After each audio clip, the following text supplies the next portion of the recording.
ተመልካቾቼ እንደምን ዋላችሁ? አሁን የማሳያችሁ የቀይ ድንች ጥብስ አሰራርን ነው። ለቀይ ድንች ጥብስ አሰራር የሚያስፈልጉኝን ነገሮች አቅርቤያለሁ፣ አሳያችኋለሁ። ቀይ ድንች፣ ጦስኝ፣ የስጋ መጥበሻ፣ ዘይት፣ ጨው፣ ነጭ ሽንኩርት፣ የፈረንጅ ቃሪያ፣ ሙቀጫ።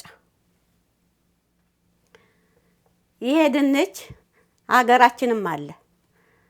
አገሬ እያለሁኝ እኔ ይሄ እንዳለ እስከነ ልጣጩ ተጠብሶ ሲበላ አላቅም፣ አገሬ ሆኜ ማለት ነው። እዚህ ግን እስከነ ልጣጩ ጎረድ ጎረድ ተደርጎ ይከተፍና ተጠብሶ ይበላል። እንደውም ይጣፍጣል። እኔ እዚህ መጥቼ ወድጃለሁ ማለት ነው። እና ያንን ለመስራት ፈልጌ ነው። እዚህ ቅመሞች አሉ። ጦስኝና የስጋ መጥበሻ ናቸው። ይሄ ጦስኝ ተወቅጦ ነው። ይሄ የስጋ መጥበሻ ደግሞ በዚህ ያረኩት የተወቀጠ ዱቄቶች ናቸው ማለት ነው። እኔ እንዳየሁት እዚህ ጦስኙን ሳይወቅጡ ይጠቀሙበታል። የስጋ መጥበሻውም እንደዛው በሁለት መንገድ መጠቀም ይቻላል። እና እኔ ግን ወቅጫዋለሁኝ፣ በወቀጥኩት እጠቀማለሁ ብዬ። ሌላው ለምሳሌ ይሄው ሁለቱ ቅመም ባይገኝ በአንዱ ብቻ መስራት ይቻላል። ባለን መስራት እንድንችል ማለት ነው። ያው ለጣዕም ነው፣ የበለጠ ጣዕም እንዲኖረው ለማድረግ ነው። ይሄ የፈረንጅ ቃሪያ የግድ አይደለም፣ ግን አብሮ ለመብላትና ለመልክም ለጣዕምም ይጣፍጣል ብዬ ነው የምጨምረው። መቼ እንደምጨምረው ስሰራ ታውታላችሁ። ሌላም ቃሪያዎችን ጎመድ ጎመድ አድርጎ መጨመር ይቻላል። በተለይ ቀይ ቃሪያ እሱ ቢሆን ይመረጣል። ለማንኛውም ዋናው አሰራሩ መሰረቱ ከታወቀ ቆንጆ ይሆናል የምንለውን ነገር እየጨመርን ሰርተን የበለጠ ሙያችንን ማሳደግ እንችላለን ማለት ነው። ይሄ ነጭ ሽንኩርት ያው ልጨዋለሁ፣ ንጹህ ሆኖ ታጥቧል። የሚቀረው ምንድነው? መጨፍለቅ ወይም መደለዝ ነው። እና በዚህ ሙቀጫ ይሄን ነጭ ሽንኩርት እደልዘዋለሁ ወይም እጨፈልቀዋለሁ። ምን ማለት ነው? ድንቹን ከትፌ ይሄንን ጨፍልቄ ነጭ ሽንኩርቱን የፈረንጁን ቃሪያ ከትፌ እንገናኛለን።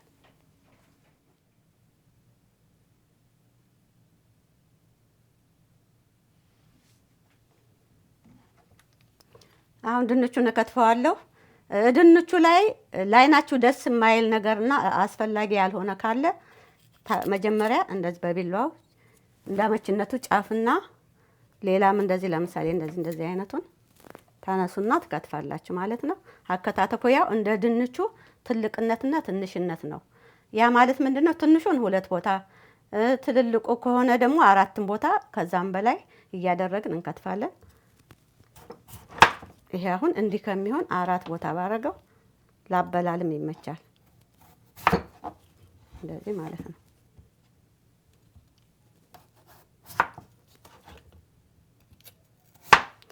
በነገራችን ላይ ድንቹ በጣም ንጹህ ሆኖ መታጠብ አለበት፣ ፍትግ ተደርጎ ማለት ነው። ለምሳሌ አሁን እዚች ውስጥ ቆሻሻ ሊኖር ስለሚችል በደንብ ነው መታጠብ ያለበት።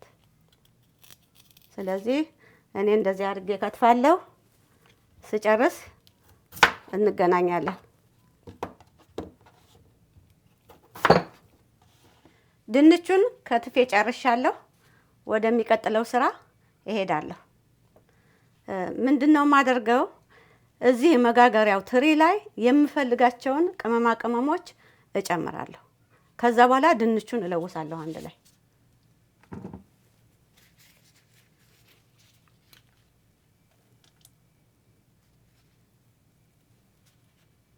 ብዙ መብዛት የለበትም፣ እንዲያበስለው ብቻ ነው።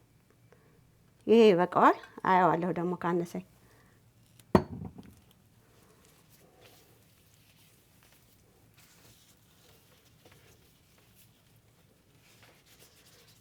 እሺ አሁን ቅመሙን የስጋ መጥበሻ ነው ይሄ።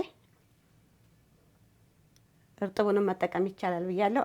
ካነሰኝ ቅመሙን እጨምራለሁ እያየሁ። ጦስኝ፣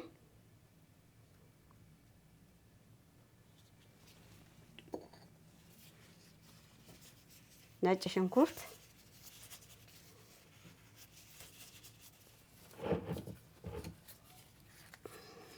ነጭ ሽንኩርቱ ይበቃኛል። በግምት ነው ያደረኩት፣ ምክንያቱም ያሰማል ነጭ ሽንኩርት።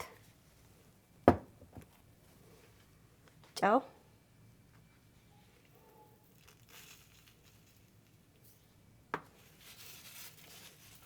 አንድ ላይ እለውሳለሁ።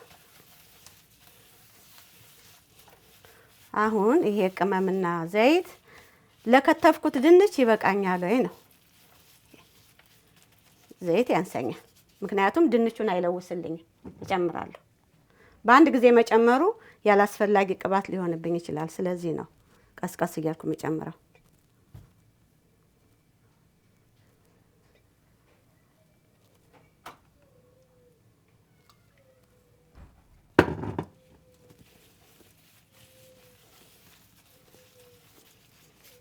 አሁን ድንቹን እጨምራለሁ።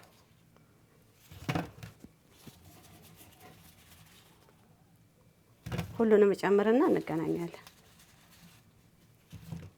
አሁን እለውሰዋለሁ። በምለውስበት ጊዜ እንደሚመች አድርጌ ነው። እያንዳንዱ ድንች ቅመሙንና ጨውን ማግኘት አለበት እና እንደሚመቸኝ እያገለባበትኩኝ እለውሰዋለሁ። እንገናኛለን።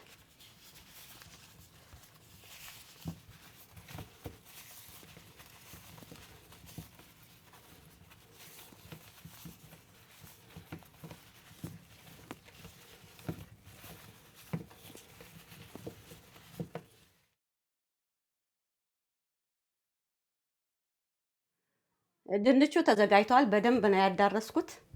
ስለዚህ የሚቀረው ስራ ምንድነው? መጥበስ ነው። ለመጥበስ ምድጃውን መክፈት ያስፈልጋል። 400 ላይ አደርገዋለሁ። ከዛ በኋላ እዚህ ውስጥ ከትና እንዲጠበስ አደርጋለሁ ማለት ነው። መጀመሪያ እሳቱን ለኩሶ ድንቹን ማድረግም ይቻላል ማለት ነው። ምድጃውን አሙቆ ካልሆነም እንደኔ ማድረግ ይቻላል። እኔ በ400 ተነስቻለሁ። እንደ ምድጃው ይለያያል። አንዳንዱ በ350 ላይ 400 450 ላይ ቶሎ ይበስላል ወይም ይዘገያል እና እንደ ምድጃችን ሁኔታ ነው። እንደገና ለመጥበስ እዚህ ውስጥ የከተትነው ድንች በመብሰል በሚጀምርበት ጊዜ እንደየ አበሳሰሉ ነው ሰዓቱን ልንወስን የምንችለው። አጋም መስሎ ቆንጆ ሆኖ ሲበስል በቃው ብለን እናወጣዋለን። በመሃል ግን በየ10 ደቂቃው እናገላብጠዋለን ማለት ነው። በሌላ መንገድ ይሄንን የድንች ጥብስ የሰራ ነው በዚህ ምድጃ ነው። ይህ ምድጃ ለሌለው ሰው ደግሞ ክዳን ባለው መጥበሻ መጥበስ ይቻላል።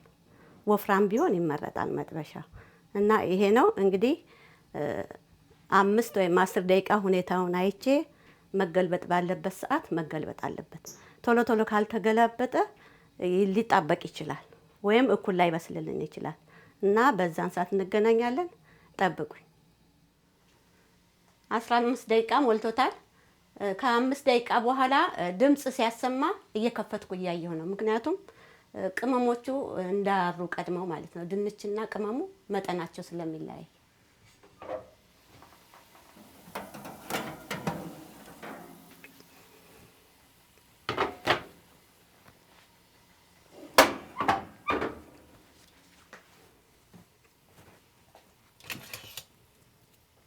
አሁን እዚህ ደርሷል። ሁሉንም እገለብጠዋለሁ። እንደዚህ ያረኩኝ ገልበጥ እያንዳንዱ ገልብጬ ጨርሻለሁ። ካሁን በኋላ መልሼ ምድጃ ውስጥ ከተዋለሁ።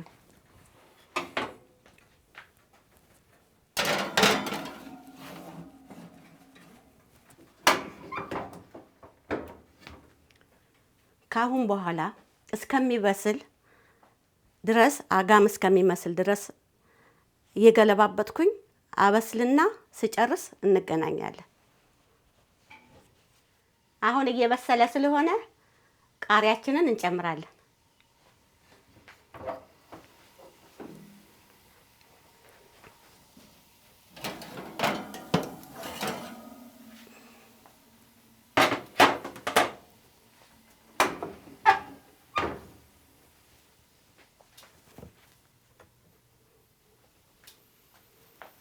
በእጄ ጨምራለሁ። እጄ ንጹህ ነው።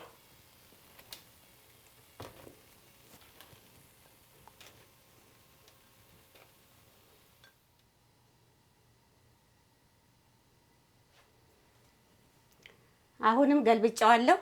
እየገለባበጥኩ ነው ያበሰልኩት። ለመጨረሻ ጊዜ ድጋሚ አስገባዋለሁ።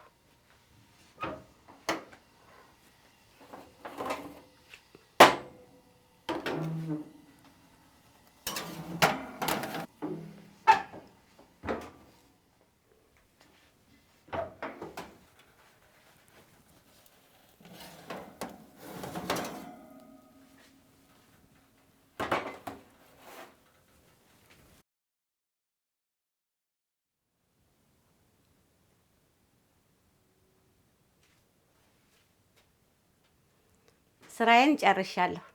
ለማብሰል 1 ሰዓት አካባቢ ፈይቶብኛል። ቆንጆ ሆኖ ነው የበሰለው። ለበለጠ ጣዕም ቁንዶ በርበሬ መጨመር ትችላላችሁ። እና እስቲ ምን ያህል እንደሚጣፍጥ ለመብላት ቸኩያለሁ። እቀምሰዋለሁ።